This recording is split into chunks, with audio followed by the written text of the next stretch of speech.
Time now for an in-depth look at the market news on this Friday, and for that I'm joined on the line by Dr. Kim Sei-wan, professor of economics at Ewha Womans University. Dr. Kim, thank you for making time today. Good afternoon, Devin. So today the Finance Ministry released its latest Green Book report on the economy, showing production and consumption continuing to rise, but exports and construction investment are still contracting. What stands out to you in this report?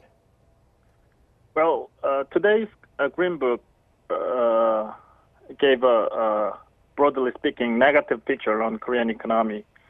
That means Korean government seriously sees the current economic situation. They say that in the third quarter of this year, production and consumption is maintaining increasing trend, but export decreased by over 14%, and construction investment decreased over 3%. And altogether, these situations restrict Korean economic growth. And today's Green Book evaluates Korean economy is under recession over 8 straight months. Right. Well, of course, outlooks for growth in the Korean economy this year have been steadily going down. But this week, the Korea Development Institute estimated growth for next year at 2.3%, which would be an improvement. What do you think of that outlook?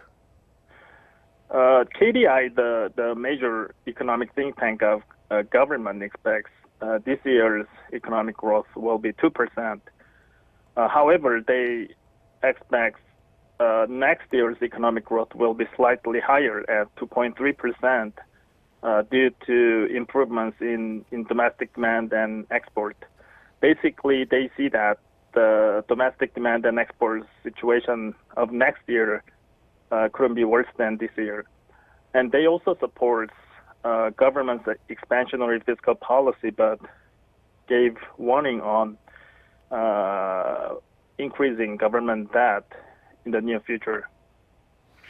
Right. Well, switching gears, President Trump says he'll hit China with big tariffs if they don't end up signing this Phase 1 trade deal.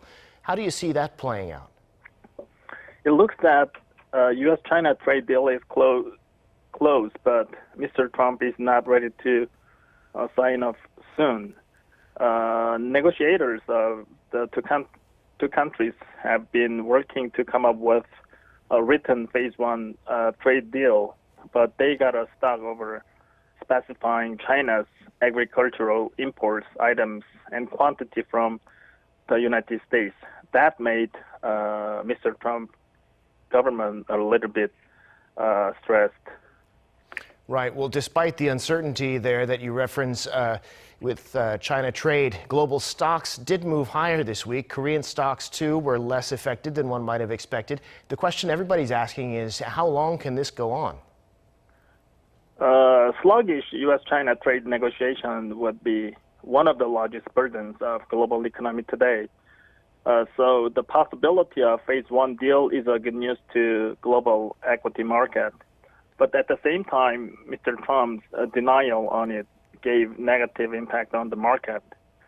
So the mixture of negative and positive signs sustained the global equity market this week. And Kospi of Korea slightly gained this week because of that. I think this situation goes on until Mr. Trump finally sign off the deal with China. Got it. Well, another China factor is the protests in Hong Kong, which seem to be getting ever more violent. Stocks there, of course, have taken a major hit. But we have Alibaba getting ready to do a secondary listing on the Hong Kong Stock Exchange. What do you think that's going to do to that market? Hong Kong is experiencing serious economic and political instability related to democratic protest. And Hang Seng Index of Hong Kong dropped over 2% from the beginning of the week.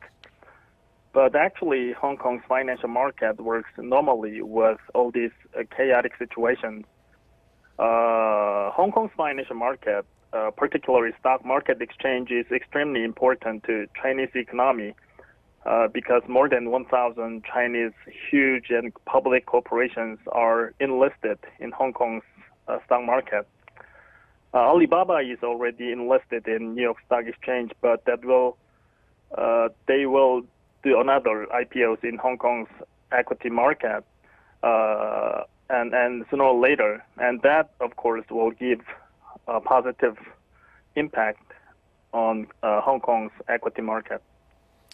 Indeed, that does seem likely. Dr. Kim, all right, we'll have to leave it there for today. Thanks so much for sharing your insights. We appreciate it. Thank you very much.